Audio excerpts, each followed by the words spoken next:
I don't ever slow up, no I don't take shit. I got no love for the fakeness. If you wanna play tough and wanna hate this, I'll always show up.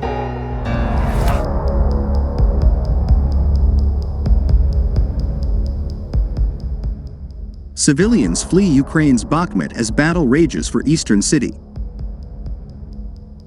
Kyiv's forces try to help residents flee as Russian fighters press to capture city in eastern Ukraine. Pressure is mounting on Ukrainian troops and civilians hunkering down in Bakhmut as Kyiv's forces try to help residents flee the beleaguered eastern city. A woman was killed and 2 men were badly wounded by shelling while trying to cross a makeshift bridge out of Bakhmut on Saturday, according to Ukrainian troops who were assisting them. A Ukrainian army representative who asked not to be named for operational reasons told the Associated Press news agency that it was now too dangerous for civilians to leave the city by vehicle, and that people had to flee on foot instead. For months, Bakhmut has been a key target of Moscow's grinding eastern offensive, with Russian troops, including large forces from the private Wagner Group, inching ever closer to Kyiv's key eastern stronghold. Journalists from the AP near Bakhmut on Saturday reported seeing a pontoon bridge set up by Ukrainian soldiers to help the city's few remaining residents reach the nearby village of Kromov. Later, they saw at least 5 houses on fire as a result of attacks in Kromov. Ukrainian units during the past 36 hours destroyed 2 key bridges just outside Bakhmut, including one linking it to the nearby town of Chasiv Yar along the last remaining Ukrainian resupply route, according to UK military intelligence officials and other Western analysts. The UK Defence Ministry said in the latest of its regular Twitter updates that the destruction of the bridges came as Russian fighters made further inroads into Bakhmut's northern suburbs, ratcheting up the pressure on its Ukrainian defenders. The Institute for the Study of War, ISW, a Washington, D.C.-based think tank, assessed late on Friday that Kyiv's actions may point to a looming Ukrainian pullout from parts of the city.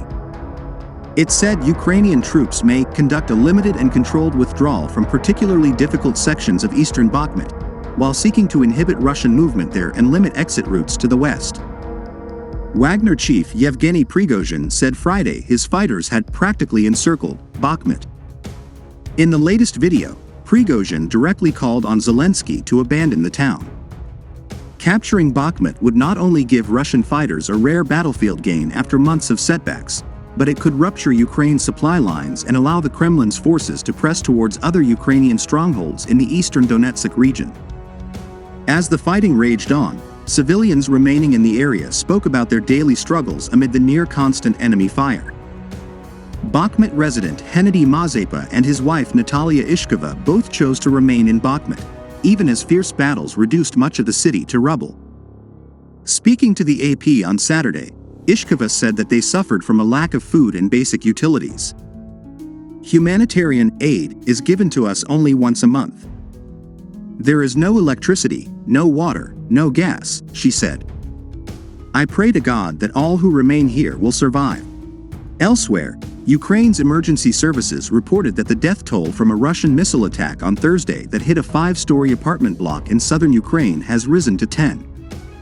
The main directorate of Ukraine's State Emergency Service said in an online statement that rescuers had pulled 3 more bodies from the wreckage overnight, some 36 hours after a Russian missile tore through 4 floors of the building in the riverside city of Zaporizhia. It said that a child was among those killed and that the rescue effort was continuing.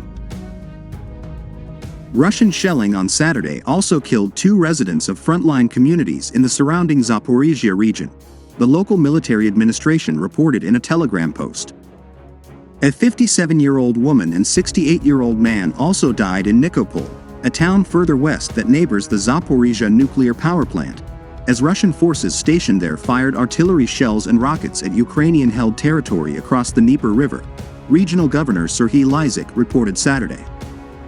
In the southern Kherson region, a Russian grenade slammed into a police van in the village of Antonivka, wounding 4 officers, the local police force reported on its Facebook page. Zelensky has pledged to defend Fortress Bakhmut for as long as possible, and called on allies to whip up their support to help his men do so.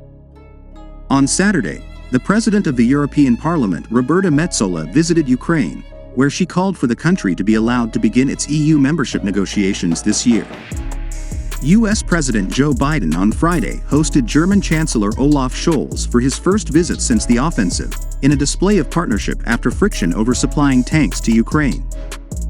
Before the meeting, the Kremlin warned weapon deliveries would only prolong the conflict and have sad consequences for the Ukrainian people.